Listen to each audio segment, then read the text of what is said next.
अस्सलाम वालेकुम। Class 10 chemistry chapter 14 new book जो आई है उसका आज हमने जो है चैप्टर 14 के कंस्ट्रक्टेड रिस्पॉन्स क्वेश्चंस करने हैं। ठीक है, प्रीवियस लेक्चर में स्टूडेंट्स हमने जो है शॉर्ट क्वेश्चंस किए थे। इसके अलावा जो आपके चैप्टर 14 के अंदर जितने भी एक्स्ट्रा शॉर्ट क्वेश्चंस थे आपके चैप्टर के अंदर वो मैंने एक्सप्लेन कर दिए थे। ठीक है, इसके अलावा बोर्ड में आपसे कोई भी शॉर्ट क्वेश्चन नहीं पूछा जा सकता। तो आज हम एक्सरसाइज के कंस्ट्रक्टेड रिस्पॉन्स क्वेश्चन स्टार्ट करेंगे।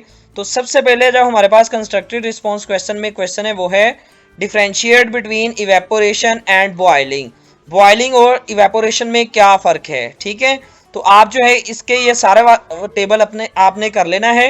ये सारा का सारा जब आप टेबल कर लेंगे ये आपका लॉन्ग क्वेश्चन में भी क्लियर हो जाएगा और अगर कंस्ट्रक्टेड में आ जाएगा तो भी आपका ये शॉर्ट क्वेश्चन क्लियर हो जाएगा। ठीक है, ये चारों पॉइंट आपने करने हैं अच्छे से। It is a surface phenomena. जो इवेपोरेशन है वो एक सरफेस फेनोमिना है, जबकि जो बॉइलिंग है उसके लिए एनर्जी ज़्यादा चाहिए होती है क्योंकि वो एटमॉस्फेरिक प्रेशर के इक्वल जो है टेम्परेचर पहुंचना चाहिए। ठीक है, जबकि इवेपोरेशन का सेकंड पॉइंट है it occurs at all temperatures but below the boiling point. ठीक है, इवेपोरेशन जो है वो किसी भी टेम्परेचर पर कॉज कर सकता है, जबकि बॉइलिंग जो है उसके लिए एक स्पेसिफिक टेम्परेचर रिक्वायर है। इवेपोरेशन का थर्ड पॉइंट देखें, इट प्रोड्यूसेस कूलिंग। जब इवेपोरेशन का प्रोसेस होगा उसमें कूलिंग प्रोड्यूस होगी, जबकि बॉइलिंग में जो है वो कूलिंग प्रोड्यूस नहीं होगी। लास्ट पॉइंट देखें, it requires a smaller amount of energy which provided from inside the liquid. Evaporation में एनर्जी जो है वो कम चाहिए होगी और वो लिक्विड ही प्रोवाइड करेगा, जबकि बॉइलिंग में एनर्जी ज़्यादा चाहिए होगी और वो सोर्स से मिलेगी। ठीक है, ये था जी difference between boiling and evaporation.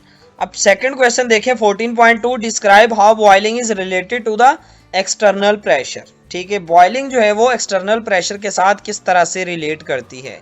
ठीक है, उसकी रीज़न ये है कि अगर हम प्रेशर इंक्रीज करेंगे तो जो है ज़्यादा हीट रिक्वायर होगी, अगर प्रेशर कम करेंगे तो बॉइलिंग जो है वो ईजिली अचीव कर लेगा कोई भी लिक्विड। ठीक है, तो ये हमें रिलेशन बता रहा है कि बॉइलिंग और एक्सटर्नल प्रेशर दोनों एक दूसरे के साथ रिलेट करते हैं। ठीक है, थर्ड देखें जी question, why the process of evaporation does not need the input of energy.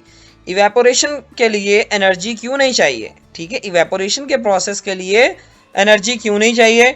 Evaporation does not need external heating because molecules already have some kinetic energy. क्योंकि इवेपोरेशन में मॉलिक्यूल्स के पास ऑलरेडी काइनेटिक एनर्जी होती है। वो जो kinetic energy होती है वो मॉलिक्यूल्स सराउंडिंग से गेन करते हैं और वो एस्केप कर जाते हैं सरफेस से। ठीक है, इसलिए इवेपोरेशन के प्रोसेस के लिए एनर्जी नहीं चाहिए होती किसी भी लिक्विड को। क्लियर हुआ स्टूडेंट जी। कंस्ट्रक्टेड रिस्पॉन्स क्वेश्चन नंबर 4 देखें, why the heating and cooling curves for the phase changes adopt the same path. अब हीटिंग और कूलिंग कर्व्स जो है वो उन दोनों के लिए पाथ जो है वो सेम होता है। उसकी रीज़न क्या है। Heating and cooling curves follow the same path because phase changes are reversible. जो कि फेज चेंजेस होती है वो रिवर्सिबल होती हैं, यानी कि फॉर एग्जांपल रिवर्सिबल का मतलब इवेपोरेशन से कंडेंसेशन। ठीक है, इसी तरह कूलिंग से बॉइलिंग से फ्रीजिंग। तो ये रिवर्सिबल प्रोसेस होते हैं phase changes. The same amount of energy is absorbed or release during forward and reverse changes.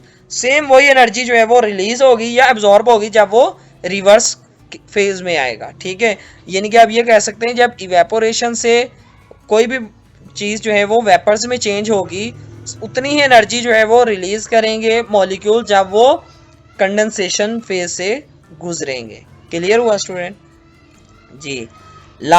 Second last question देखें, why ice melts when the pressure is exerted on it. Ice जो है बर्फ जो है वो melt क्यों होती है जब उस पर प्रेशर डाला जाता है। Ice melts under pressure because pressure lowers it's melting point. जैसे प्रेशर एक्सर्ट किया जाता है उसका मेल्टिंग पॉइंट क्या हो जाता है, कम हो जाता है। This happens because the structure of ice becomes unstable under pressure. इस वजह से आइस का जो स्ट्रक्चर होता है वो अनस्टेबल हो जाता है, डिसेबल हो जाता है, जिस वजह से आइस जो होती है वो मेल्ट होना स्टार्ट हो जाती है हाई प्रेशर के ऊपर। ठीक है स्टूडेंट जी। लास्ट वाला क्वेश्चन देखें, why do phase changes occur. Phase changes क्यों होती हैं। Phase changes occur due to changes in temperature और प्रेशर। किसी भी सब्सटेंस का जब टेम्परेचर चेंज करते हैं या प्रेशर चेंज करते हैं तो फेज चेंजेस होती हैं। उसकी वजह क्या है, these changes affect the energy of the particles. ये जो चेंजेस होती हैं वो पार्टिकल्स की एनर्जी को तब्दील करती हैं and the forces between them, और इनके दरमियान जो फोर्सेस होती हैं, leading to a phase change of state. इस तरह से उस सब्सटेंस की स्टेट क्या हो जाती है, चेंज हो जाती है। ठीक है, तो ये थे जी स्टूडेंट कंस्ट्रक्टेड रिस्पॉन्स क्वेश्चन, इनका स्क्रीनशॉट ले लें। ठीक है, इसके अलावा मैंने आपको जो है ये questions with in chapter already explain कर दिए हैं। इसके अलावा जो आपके एक्सरसाइज के एमसीक्यूज हैं वो भी एक्सप्लेन कर दिए हैं, और शॉर्ट क्वेश्चंस भी मैंने एक्सप्लेन कर दिए हैं। ठीक है, इसी वीडियो के आप जो है वो प्ले लिस्ट में जाकर देखेंगे तो आपको सारे के सारे चैप्टर 14 के लेक्चर मिल जाएंगे। तो चैप्टर 14 अल्हम्दुलिल्लाह से हमने कंप्लीट कर लिया है। इंशाल्लाह अब हम जल्द से जल्द चैप्टर 15 स्टार्ट करेंगे।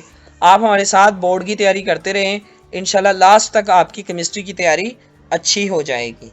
अगर वीडियो अच्छी लगी है तो स्टूडेंट्स आपके लिए एफर्ट्स करते हैं, इस वीडियो को लाइक कर दें।